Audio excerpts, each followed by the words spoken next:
It's time for Watts on Wealth Radio with Barry Watts and your host, Ralph Hipp. Welcome back in and a good Sunday morning to you. This is Watts on Wealth, the radio show. I'm Ralph Hipp. On our program today, we'll dive into a topic many families ignore till it's too late: inheritance and how to plan your estate. If something were to happen to you today, would your family know what to do next? Or would they be left with more questions than answers? Here to unpack this sometimes confusing, occasionally uncomfortable topic is the Maine retirement designer, tax strategist, the founder of the WealthCare Corporation, J. Barry Watts. Hello, Barry. Well, hello, Ralph. Good to talk to you today. And Yes. glad to be on the show with you once again. You doing all right? Doing great. Had a good week. And, let's not wait any further here. Let's get to our topic of inheritance. And getting started on that. Barry, to start the conversation, why do you think people ignore the topic of inheritance instead of helping their families plan by dealing with it, getting it out on the table, getting it out in the open? Well, I think it is true that most families kind of ignore this topic. An interesting fact is there was a study done that said that 97% of people said that it was important to have this discussion about legacy and inheritance and how the estate is structured and all those sorts of things. But the same study also said 70% of parents haven't had the discussion yet. And I'm going to tell you a majority of that 70% are not really going to have the discussion. This is something that comes up in our office every time we're meeting with clients because one of the things that we do is we always are projecting what their total assets are going to look like over their lifetime. And that's a part of figuring out whether or not you even are going to have enough money to retire. And some people don't have enough money to retire, but if they've got a big inheritance coming in at some point, and by the way, we always make the point of the inheritance at age 100 when mom and dad turn 100. So if they say, yeah, we're going to inherit some money, I say, well, how old are mom and dad? And they say, well, they're 83. I do some quick mental math. 100 minus 83 is 17. I say, you're going to inherit that money in 17 years. Now, obviously, Ralph, that is not necessarily the case, but what it does is it gives us a benchmark of age 100 as being when each generation would die and you receive that money. And so we then put into their plan in 17 years, they're going to receive this wad of cash. And the question is, what kind of impact is that going to have on their overall retirement plan? So we're always asking, do you know what you're going to inherit? Do you have an inheritance to come? And I would tell you that the vast majority of people say, well, yes, there'll be some inheritance, but I have no idea what it is. And I'm like, well, do you have a sense? I mean, is it 5,000, 50,000, or 5 million? And sometimes people kind of have a general notion, but that is the minority. Most folks just don't know. And it's because their parents haven't been willing to talk about it. And I think it's incumbent upon those of us who are either seniors or are moving into the senior set to have that conversation. One of the reasons that people don't like to talk about these things is just simply discomfort with death, I think. They are intimidated by what is to come and the uncertainty of it all. They're afraid of dying. Simple fact, Ralph, is we're all going to meet our maker. And there's two lines you can meet him in. You can meet him in the line that says, welcome into my paradise, or you can meet him in the line that says, away with you, I never knew you. And the difference in those two lines is what you've done with your own sin and what you've done with Jesus, his sacrifice, his payment for sin.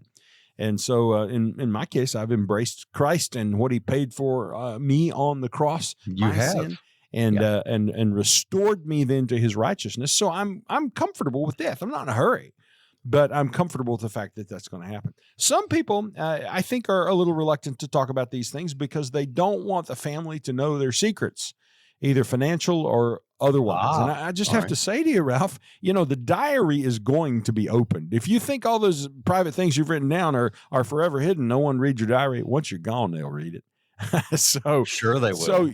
And most people don't really have a diary probably, but the point is it's going to come out. It's a good thing to talk about it now.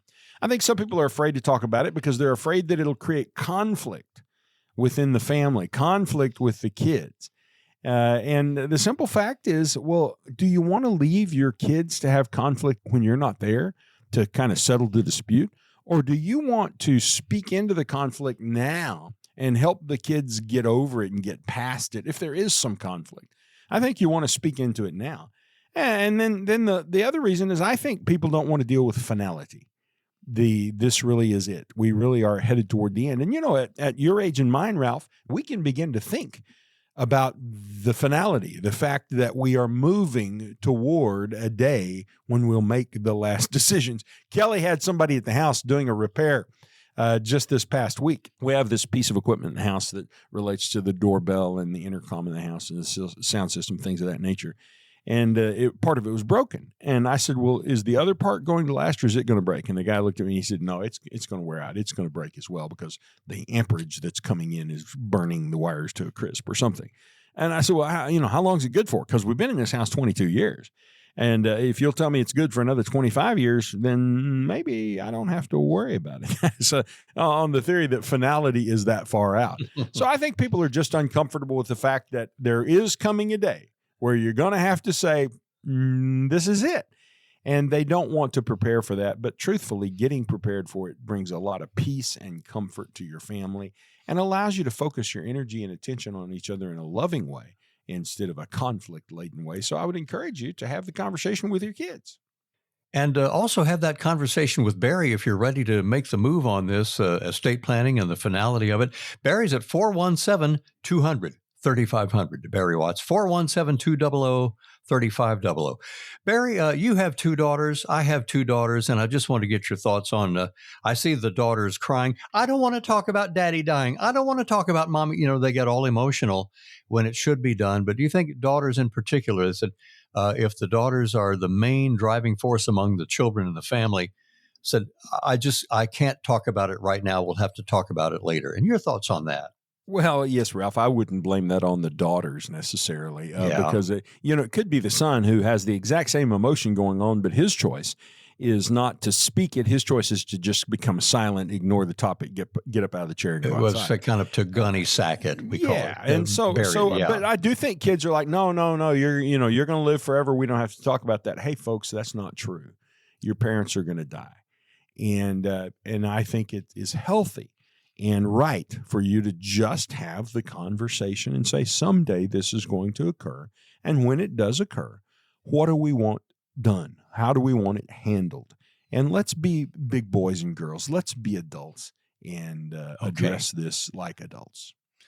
Barry, here on planet Earth, when everyone is still here above ground, what happens to the family when mom and dad are alive? What happens when we ignore the topic?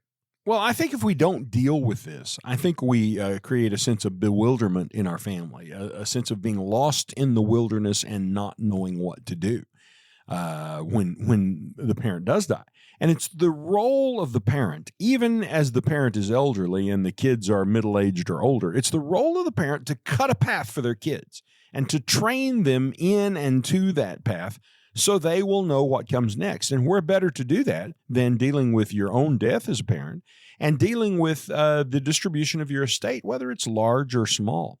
Because if you don't deal with that, there are a couple of costs you're going to pay. One of those costs is a financial cost.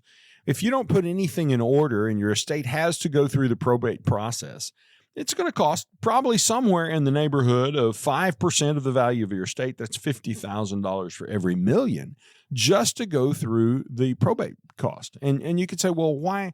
That's not so bad, Barry. I don't mind paying that $50,000. Well, really? Would you rather pay that $50,000 to the local lawyer to do what you weren't willing to do when you were alive, or would you rather that $50,000 go to your kids and your grandkids? So there's a financial cost. There's a time cost because the probate process takes 18 months to 2 years.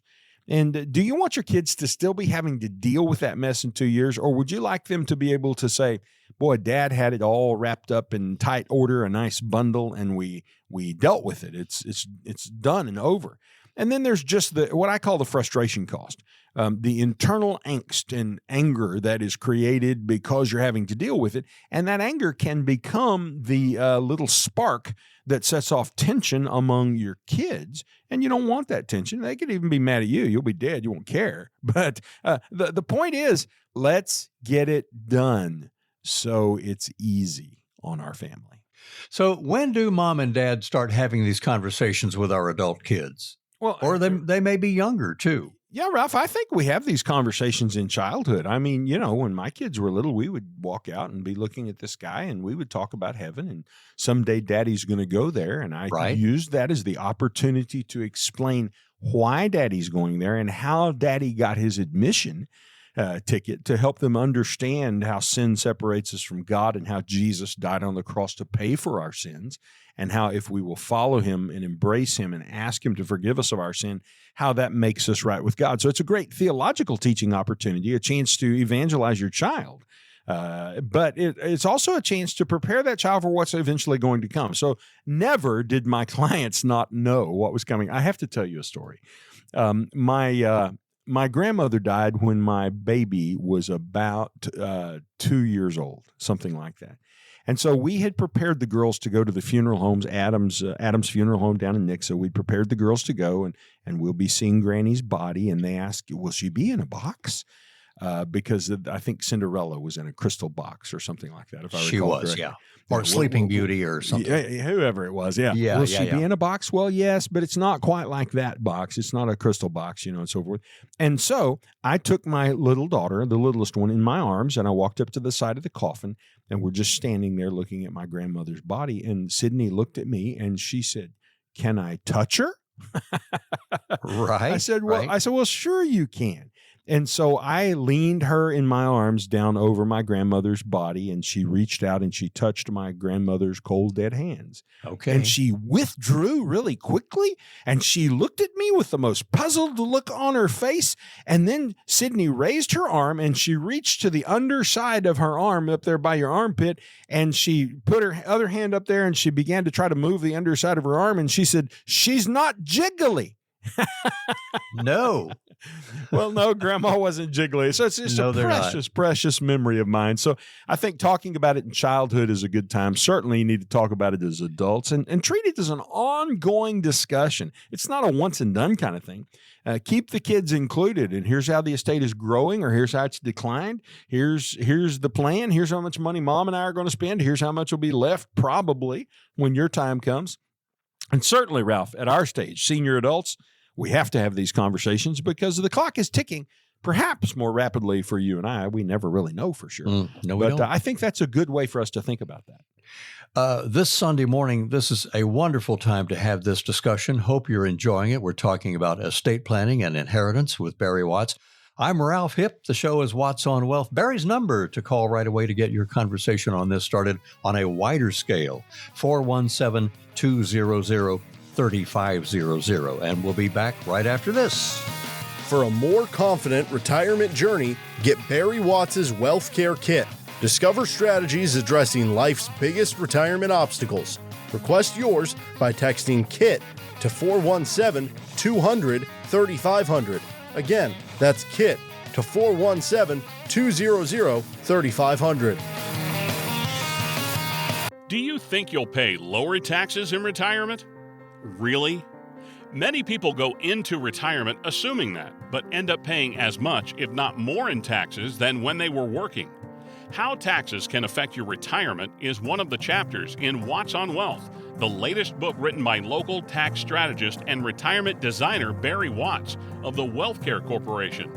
Barry takes you through the many tax considerations you should make before you retire.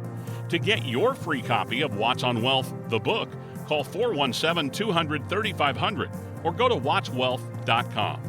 The book is full of actionable retirement tips and strategies Barry has gathered from his more than 30-year career in helping families just like yours retire successfully. Get your free copy of Watts on Wealth, the book, now by calling 417-200-3500 or go to wattswealth.com. Advisory services provided through WealthCare Asset Management, LLC.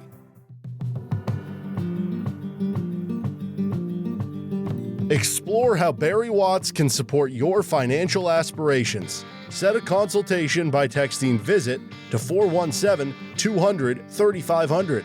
Discover the possibilities at 417-200-3500 with a simple VISIT text. Welcome back into Watts on Wealth, the radio show. Back to Barry, but I had a couple of thoughts, Barry. I want to dedicate our show. I'm having thoughts of our former neighbors who she passed away on Halloween that year, and he died by Christmas Within 3 months of each other, the mom and the dad were gone, and the emotional toll and all the work that had to be done physically by their family. But they were wonderful people who just left pretty much together, and I'm thinking of them today. Also, we visited some relatives out in Washington, Missouri area on the way to St. Louis, and in her office as I was going around the house, seeing how things are, she had an envelope that said "Death Info" taped on the wall. Death Info. We need to do that. She really is ready. We need to do. That's the kind of a girl she is. So. Death Info in the envelope. I would love to have an envelope ready to go here. You know something, Ralph, yeah. What else? By way, something that my parents are in the process of doing. When my grandmother, my second grandmother, Ernestine Cox, died, that's my mother's mother. Mm-hmm. We called her Mama. As she went into the nursing home, she spent a couple of years there in assisted living and then in the nursing home. And so there was just slow progression.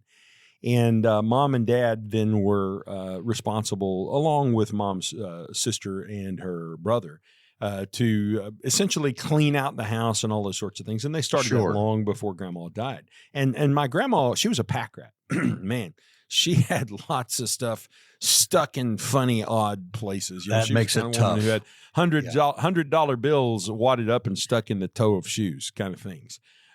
Just some ridiculous thing. Money in the freezer in the wrapped in aluminum foil. You know.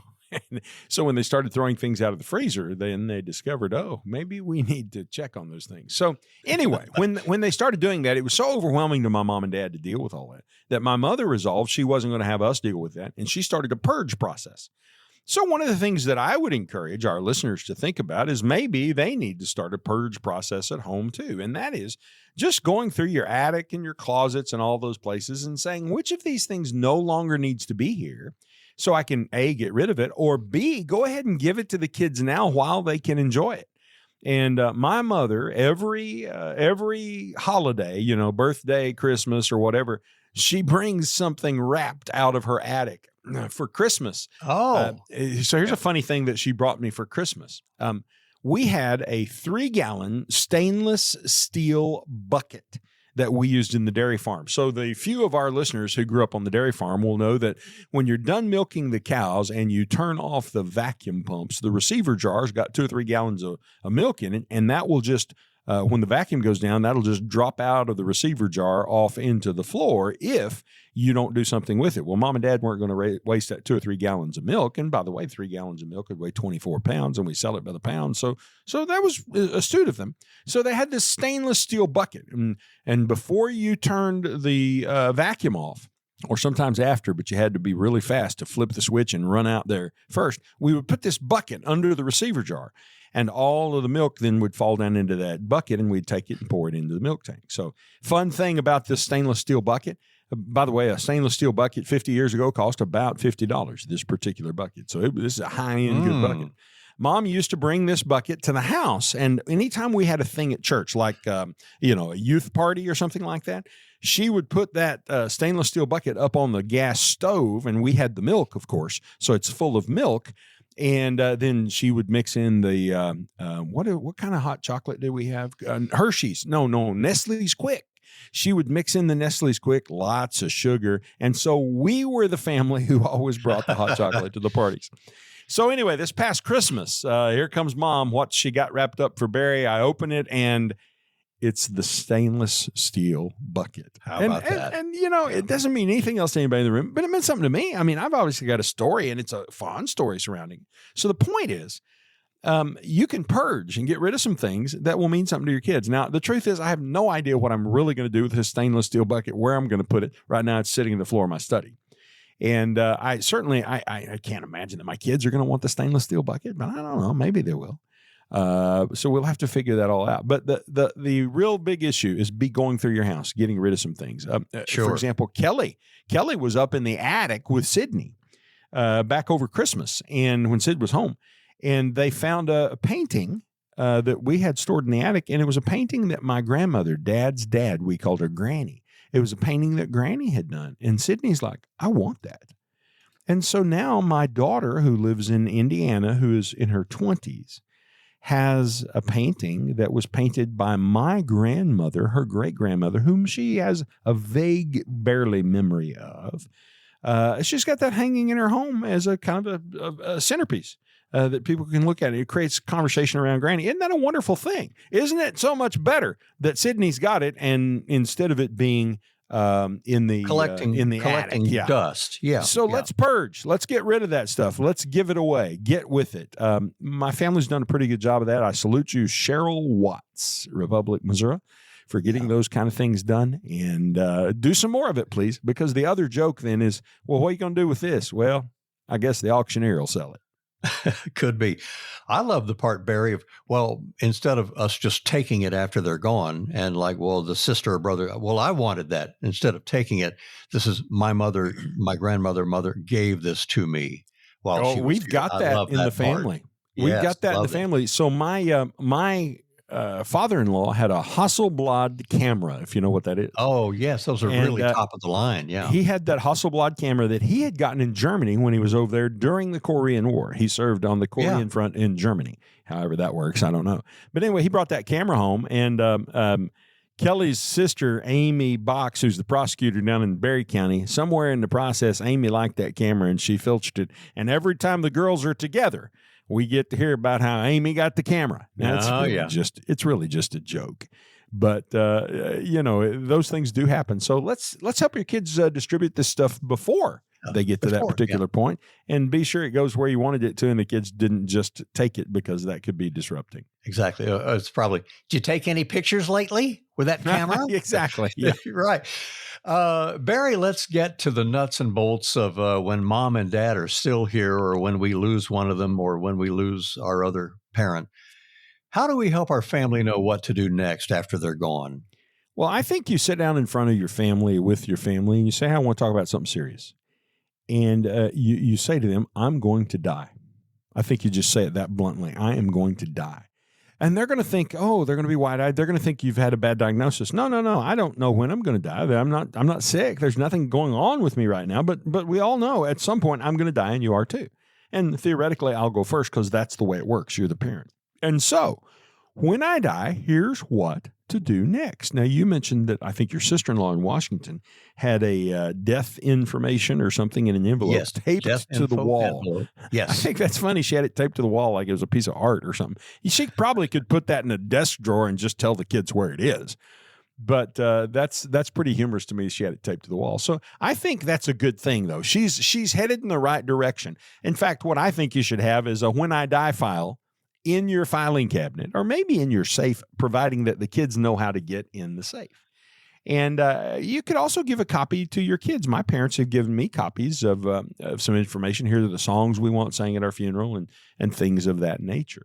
In that when I die file should be the funeral plan information. What funeral home is going to be used? And do you have a funeral plan that has been already established and or paid for? And what do you want as your final disposition? Do you want to be buried? Do you want to be cremated? Do you want to be turned into a piece of jewelry? They can do that with your cremains now. And your kids can then wear a ring. And this is Grandpa here on my finger. I think that's kind of a morbid, macabre idea, but you can do those kind of things. Do you want a funeral? And what do you want your funeral to look like? Some people say, I absolutely don't want anyone staring at me in the coffin. Okay, write that down. Or some people say, I want a very traditional funeral, and I want the pastor to speak and give a sermon, and I want this. Ralph, if at my funeral, one of the things that I would want is I want the gospel of Jesus Christ, that he died on the cross to pay for your sins. I want that presented at my funeral. I want people to understand that there's no tears here for Barry, because Barry is in a better place. And we're not just saying that because this is what people say when people die. No, that's the fact. That's who and where Barry is. And here's why we can say it with confidence. Because Barry had his trust in Jesus and had asked Jesus to pay for his sins. So I want that to happen at my funeral. I think it's a good idea to familiarize your kids with your finances. There should be a list and a file with documents, statements to back up the list that says, here's how much money I have. So when my kids were home for Thanksgiving, I actually set my oldest daughter and son-in-law, they happened to be in the room. Sydney wasn't at that time. My youngest wasn't there. But I set them down and I opened the list on my computer and walked them through it. And I said, now there's a paper copy of this list. And I opened the filing cabinet behind us, and it's right here in this file drawer. And here it is. So this is where you know to go to start working through our stuff. And they also then got to see about how many dollars in assets were there. So they know what to expect at this point. Now, hopefully, Kelly and I live to be 100, and who knows what the assets look like at that point. Could be a lot more, might be a lot less, depending on the cost of living and how our life turns. But I think it's good, and my kids are in their 20s still. It's good for them to kind of have a sense of what is coming. The kids need to know where the estate planning documents are. Where is the will? Where are the trusts? Where are the beneficiary deeds to the real estate? Have the trusts, who's the trustee of the trust? Who's going to be in charge? Which really brings me to that whole issue of having a lead person to push matters forward. Because it's awful easy when you die for none of the kids to want to bring it up. They don't want to appear selfish. They don't want to admit you're dead. And it's just easier to leave it like it is. But that isn't good for anyone. The estate needs to be distributed. So have someone whose job is to push it forward. If you have a trust, that would probably be your trustee. If you don't have a trust, it might be your executor, the executor of your will. It might be your oldest child or your strongest child. Now, I've got two girls about the same age who are both equally strong. So I think the two of them together will work it out, as my brother and I will work it out for my parents when the time comes. But be sure that you leave someone in a position of leadership. And Ralph, the other thing I would say is be sure that person is younger than you. We often will have people in our office who, I'll say, who's in charge of your estate? And they'll say, oh, well, my sister. Well, how old's your sister? Well, she's 84. Oh, no, not going to work. Yeah, if you're in your 80s, the person who's in charge needs to be in their 50s or 60s. As you're listening to this, my friends, you're going, oh, we need to do this. We need to do this right away. And Barry can help you get there. He's really good at this in estate planning and your inheritance. So Barry's number, we're going to take a break here, but write it down, 417-200-3500 at the WealthCare Corporation, 417 in Springfield, 200-3500. I'm Ralph Hipp along with Barry Watts. You're listening to Watts on Wealth, and we will return. Prepare for retirement with key insights from Barry Watts' WealthCare Kit. Get your essential guide by texting KIT to 417-200-3500 and start planning today. That's 417-200-3500 KIT. Do you think you'll pay lower taxes in retirement? Really? Many people go into retirement assuming that, but end up paying as much, if not more, in taxes than when they were working. How taxes can affect your retirement is one of the chapters in Watts on Wealth, the latest book written by local tax strategist and retirement designer Barry Watts of the WealthCare Corporation. Barry takes you through the many tax considerations you should make before you retire. To get your free copy of Watts on Wealth, the book, call 417-200-3500 or go to wattswealth.com. The book is full of actionable retirement tips and strategies Barry has gathered from his more than 30-year career in helping families just like yours retire successfully.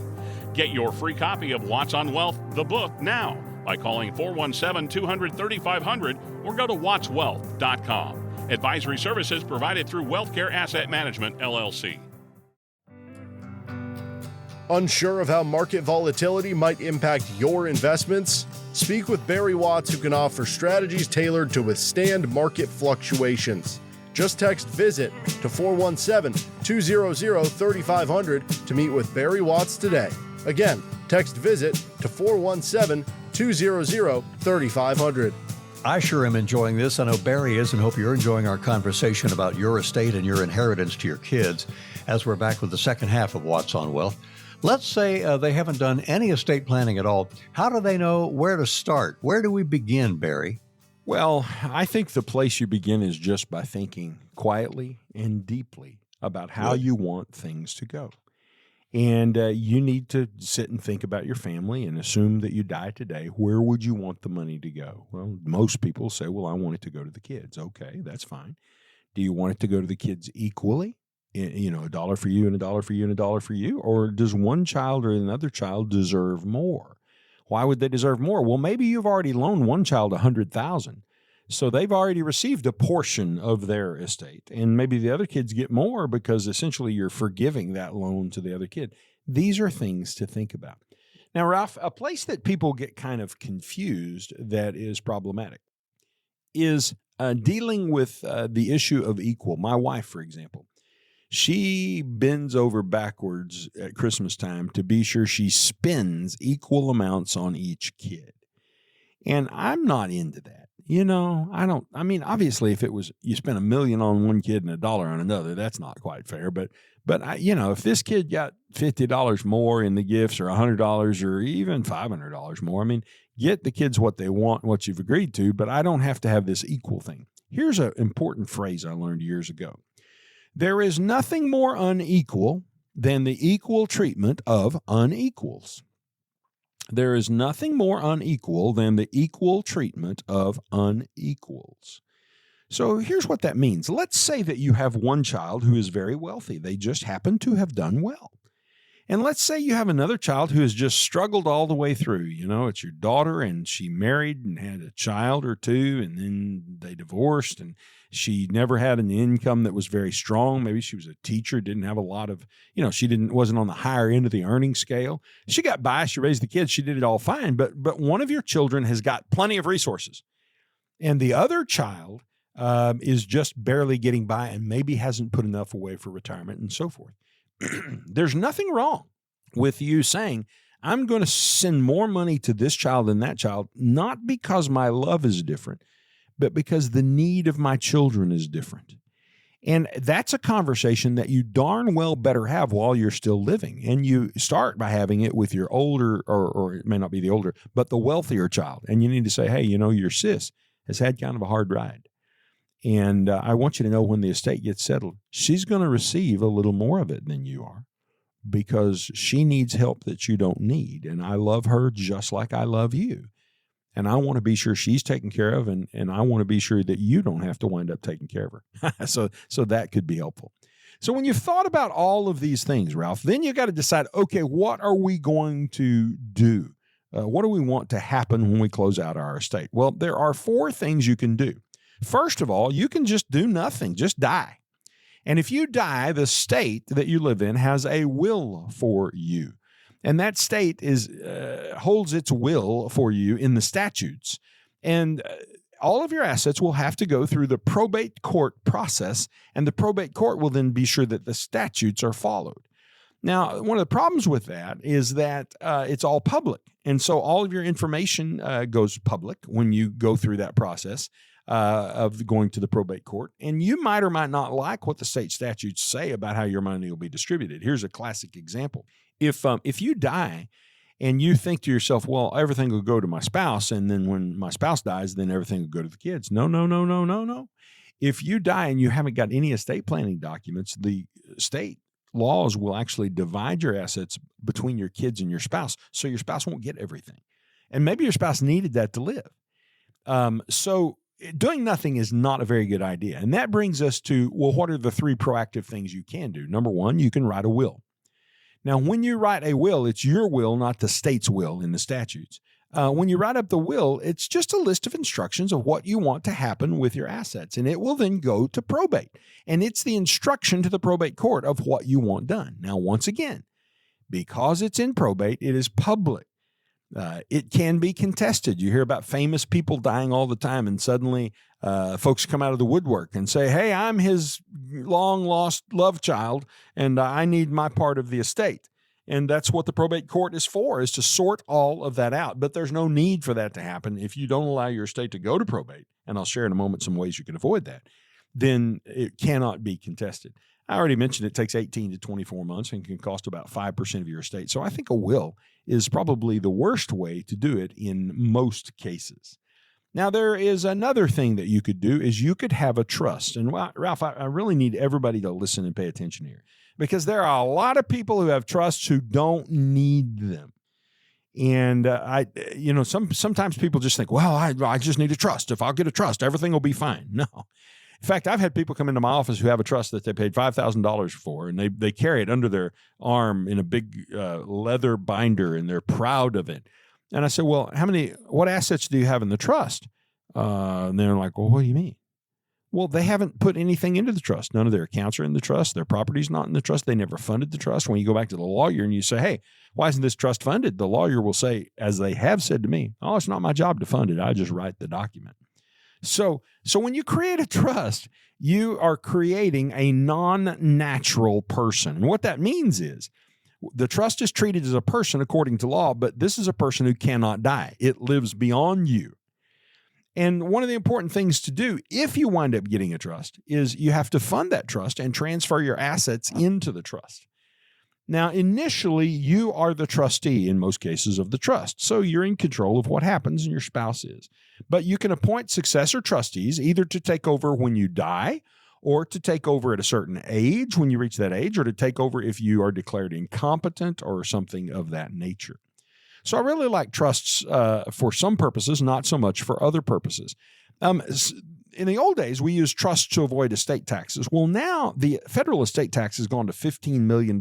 You don't pay taxes until your estate exceeds $15 million. And there's a reasonable chance, Ralph, that there may not be anybody listening to our show today whose estate is over $15 million. I think we're good on that. I think we're good on we most certainly of that, have clients who show up in our office who have more assets than that. Sure. So that really means there's $15 million for the wife, $15 million for the husband. You can really transfer $30 million on to the next generation. No estate taxes. There may be some death taxes. For example, if you have IRAs, there's a tax that has to be paid when the kids take that money out, but there are no estate taxes to transfer that up to $30 million. And so a trust is a way that you preserve that $15 million for mom and $15 million for dad. A trust is a great tool if you have a child who is a spender. A dollar hits their pocket and it's gone, it's out.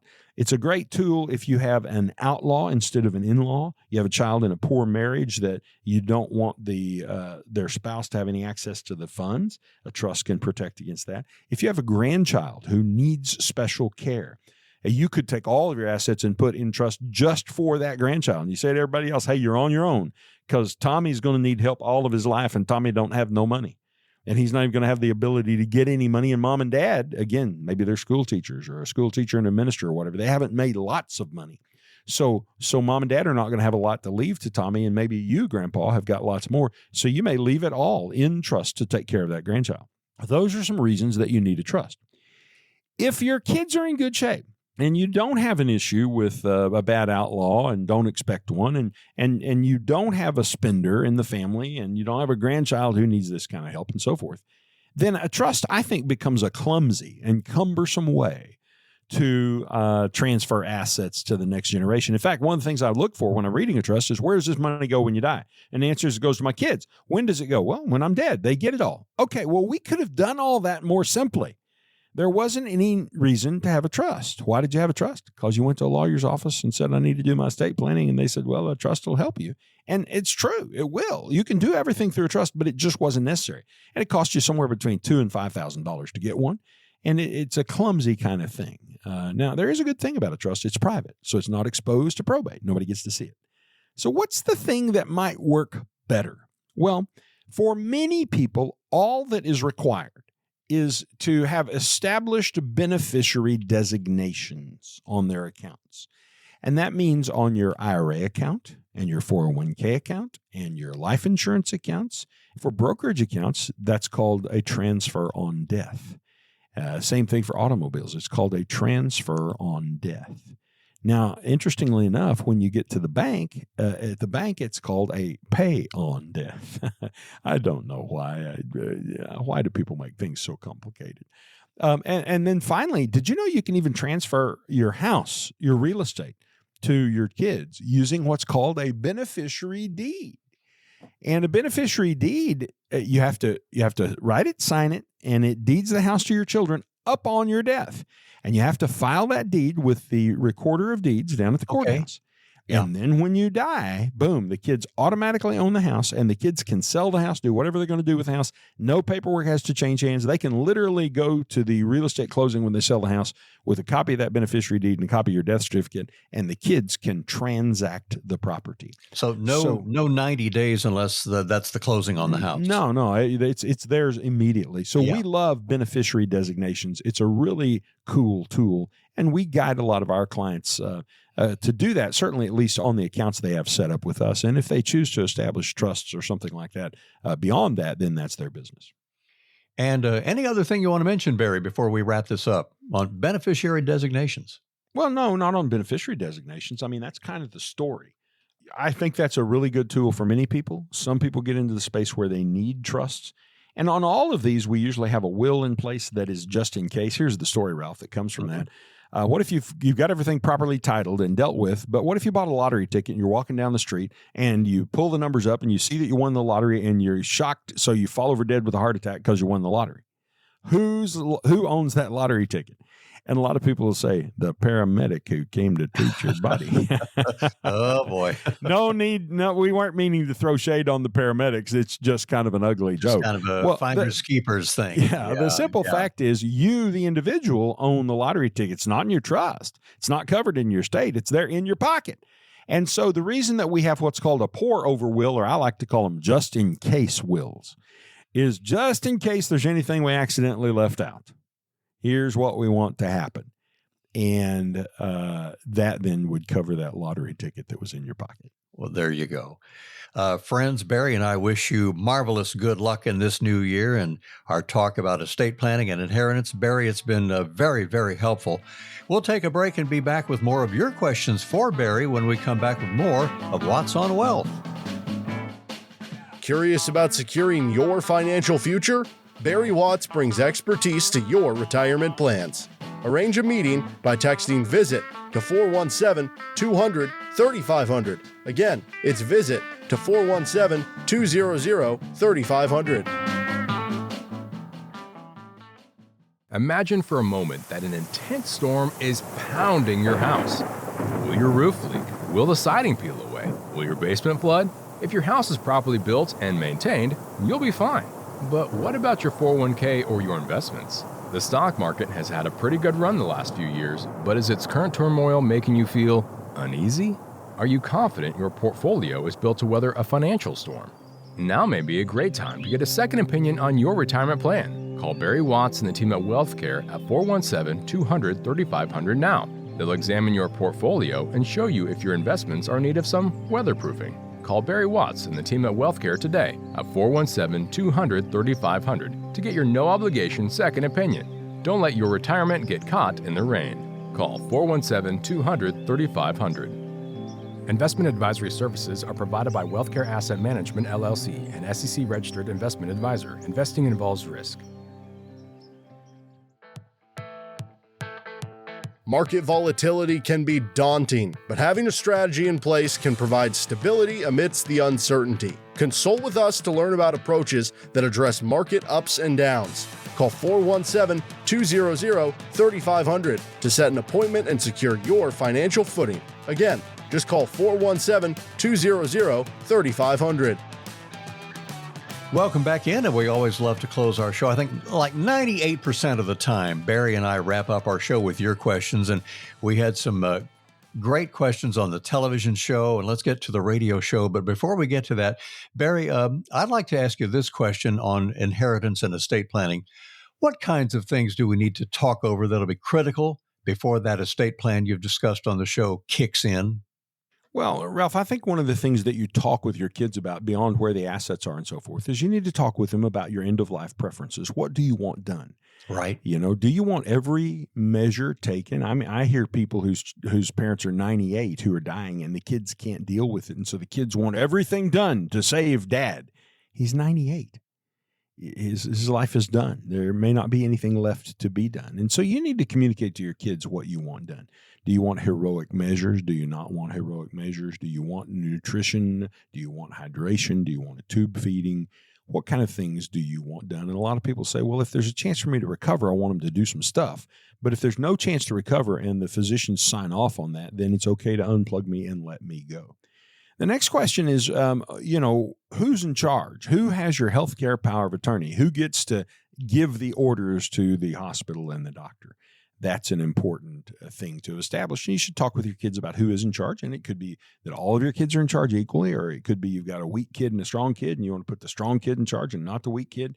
I'd say that's something to just do, and don't allow them to have any debate, because you've got to have the right person there.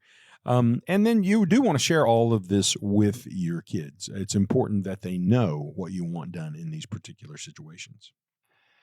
So do you tell them how much money you have? You get the details out on that and what their share of it is without creating any problems among the siblings? Well, if you raised them right, you do. I mean, Right. there shouldn't be any problem. Mom and dad are in charge of this. Mom and dad get to decide. You know, there's a story in the Bible about that, Ralph. And that story in the Bible says a guy goes and hires some people to work in his vineyard. And he started at 8 o'clock in the morning with his first set of guys, and he paid them this many dollars. And he went at 10 and got some other guys, and he brought them in, and he worked them through the vineyard, and he paid them the same amount of money. And some other people started at 12 and only worked half a day, paid them the same money. And then some other people started at 2 and only worked the last 2 or 3 hours. You paid them the same money. And there was a big fuss. And the guy who owns the vineyard said, hey, wait just a minute. Isn't it my vineyard? Don't I get to decide what I'm going to pay somebody? You agreed at 8 o'clock to work for this many dollars. Is it any of your business that these guys who came at 10 or 12 or 2 are getting the same amount of money? No, I don't think it is. So your kids should know that. They should understand that story. And that should be a part of their raising. Mom and dad have this money, and they get to decide what to do. Now, yes, I think you should show the kids the money. They should see what you have. But I think you should also discuss that it's variable because you may live another 15 years. You may spend a lot of this money. Long-term care may take you out. Who knows? Something else I think that's important is to discuss your children's preference for special items that aren't necessarily of great financial value. You know, I told you about Mama, Granny, and her paintings in Sydney's house. One of the things Sydney used to look at when she was a little bitty girl is my grandma had a 120-year-old cradle on wheels that you push your baby around town on. And she had a little baby doll in it. And when Sydney was little, Sydney always liked to stand and look at that at Mama's house. And one day Mama said, I'm going to give that to Sydney. And so it's in our house now because Sid doesn't have room for it in the apartment where she lives. But that Mama made sure that went to Sydney right away. And so I think, you know, special items that don't necessarily have financial value, that isn't worth anything. But it's a special, meaningful thing in our family. Grandpa's shotgun. I've got granddad's shotguns, or at least I've got some of them. And those are special items to me. And so you need to have those things figured out, and you need to have it written down somewhere who you want grandpa's 12 gauge to go to, and grandma's teacup that has the little pearl handle on it. Who do you want that to go to? And just be sure that you involve your kids in that conversation and let them know it's going to change over time. The assets will change, things will change. Just keep them informed on an ongoing basis. Sure. All right. While mom and dad are still here, what are your real life problems? Let's get to that with our listener questions. And our first one to you, Barry. My father's worked at the same job for 30 years before he retired with a pension, and it seems like he's never had to worry much about money. I've worked for 3 different companies, always making sure to contribute to the company's 401k where I was with each position. There's a good amount in each of those, but I don't know how to consolidate that money or even if that's the best thing among the 3 accounts for me to do. I'd sure love to enjoy retirement one day like my dad has. So he's got 1 and the other one's got 3. Well, I think consolidating, Ralph, is a fantastic idea because it makes your accounts so much easier to manage. And it also makes it easier to do the planning because one of the things I tell clients who, if they want to keep money scattered at several places, is there's no way that I can know the impact of our decisions managing this little piece of your money if somebody else across town is doing something different that totally neutralizes what we have done. And so you need to bring those accounts together to make it easier to manage and so the taxes can all be seen in one place. Now, one of the reasons people don't do that sometimes is because they think, well, I'm diversified. You know, I got some money at Edward Jones and I got some money at Merrill Lynch and I got some money at Morgan Stanley and I got some money over at Charles Schwab. That is not diversification. You could have money at all of those companies and have all of your investments still highly correlated because they were all in something that was closely related to the S&P 500. So having your money scattered at 4 or 5 different places is not diversification. It's a mistake to think that it is. And then I think the other thing that you need to really focus on is what's your knowledge level? Would you know how to build a pension for yourself? My guess is you wouldn't have a clue. So you need to work with a professional who does that for a living. And that's one of the things that we do at WealthCare is we help people take their financial assets and turn them into essentially pensions. I love this one, Barry. My wife and I have always wanted to run a small bed and breakfast around Springfield or Kimberling City or Branson after we retire. Now that we have some time on our hands, we're really seriously thinking about that B&B dream. But right now, is it kind of dicey to get into the hospitality business in the Ozarks these days because of the stress of it and the inflation rate? And we're still not quite ready to let go of this dream. Well, I don't know what's the right plan for you. I'm pleased that you have a dream. That's a great thing. I just want to be sure that you're not having visions of Bob Newhart as Dick Loudon running the Stratford Inn. Because it's probably not going to look like that. So here's some questions to help you think through this. First of all, do you have experience in hospitality? Do you know what it's like to be getting up every day to go change the sheets on the room so the next people can move into the room and providing the meals and the food service and having people come in at all hours? Have you done that? Or is it just this notion that you watched on TV that you felt good about? Have you ever run a business before? Do you know what it's like to have to make payroll and to have to pay the rent and keep the insurance in place and all of those kinds of things? Do you have experience at that? Do you have the financing for this? You either have the money or you have a banker who has the money who's willing to loan it to you, and have they worked with you on it? And so what I would say you need to do is you need to sit down and write out a business plan. And if you don't know how to do that, a great way to do it is to contact the Service Corps of Retired Executives. It's old retired guys like me and you, Ralph, who've been in business, who know how to do this stuff, who don't have anything to do anymore. And when it's going to be nasty weather, they can't play golf. And so you can call the local Service Corps of Retired Executives in Springfield, and they'll match you up with somebody who at no charge will sit down with you, who listen through your dream and help you put on paper the things that you need to put on paper to help you think clearly about it, and even to help your banker figure out whether or not they want to finance the cause. The way you reach the Service Corps of Retired Executives is you dial them at 417-837-2680, 417-837-2680, and the folks over at SCORE, the Service Corps of Retired Executives, will help you. They are known as SCORE, great organization, at 837-2680. Barry's number to have your conversation about this. Are you thinking about running a bed and breakfast? So give him a call, talk it over, 417-200-3500. Barry, would you like one more question? If you've got one, I can do it. All right. I have grandchildren I adore. Who doesn't really? I want to make sure they're able to have a great education later on. What are some of the ways I could contribute to their education without jeopardizing our retirement right now? We're looking ahead instead of right now. Well, I love those grandbabies, and I'm hoping maybe by this time next year I'll have one. And it's possible. We're in the right time frame. So I'm hoping Madison and Zach are listening to the show. But I doubt that they are. So the first thing you need to do about those grandbabies is you need to make sure that your retirement is on a solid footing. And only then should you even think about worrying about educating the kids. And so the way you make sure your retirement's on a solid footing is you have a retirement income plan designed for you. And if your financial firm can't do that for you, you come see us at WealthCare, because that's what we do for people. What I like to say is, outside of the folks at WealthCare, nobody really cares whether you have a great retirement. It's a part of our core mission is to be sure that good people have a great retirement. But most people don't care if you have a retirement. But a lot of people care about whether or not kids get an education. So there are lots of ways that kids can get an education that grandma and grandpa don't necessarily have to pay for. So I think it's important to just be sure you're on super solid ground. And until you have a plan that indicates that, you're not ready to go. If you are on super solid ground, then looking toward educating the kids is a good thing. But I wouldn't speak even to that until we made sure you were in good shape. Absolutely. And to get on solid ground with Barry, lean on the rock, as we mentioned before. Give Barry a call, 417-200-3500. Barry, always enjoy our television time together and really enjoy our radio time. It's been a great show, sir. I sure appreciate it. Great to be with you today, Ralph.